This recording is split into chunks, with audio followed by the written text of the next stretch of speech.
Good morning ma'am, good morning everyone. আমি এই সিস্টেমে 3.5 মাস 3.5 মাস আগে এসেছিলাম। তখন আমার ওয়েট ছিল 75 কেজি, আর 3.5 মাসে আমার ওয়েট এখন 63 হয়েছে। আমি প্রথম অর্পিতা ম্যামের হাত ধরে এই সিস্টেমে জয়েন করেছিলাম, এবং চৈতালি ম্যামের গাইডেন্সে আমি এতটা ওয়েট লস করতে পেরেছি। তার জন্য আমি পুরো এই সিস্টেমকে থ্যাংক ইউ জানাই, আর এই সিস্টেমের ফাউন্ডার প্রভাত স্যারকে थैंक यू জানাই। तुम्हार सिर्फ वेट लॉस ही पर्पस था, कुछ ऐसे হ্যাঁ, भी कुछ हेल्प मिला? না, ওয়েট লস পারপাসে আমি জয়েন করেছিলাম। তোমার এই যে 3 মাসের জার্নিতে তোমার কিছু ইমপ্রুভ করেছো কি?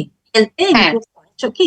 হ্যাঁ ম্যাম, মানে আগে যেটা আমার মানে বাড়তি ওজনের কারণে আমার যেটা মানে অসুবিধা হতো কিন্তু এখন সেগুলো অনেক রিলিফ পেয়েছি। মানে আমার এখন আর কোনো প্রবলেম হচ্ছে না। রাইট।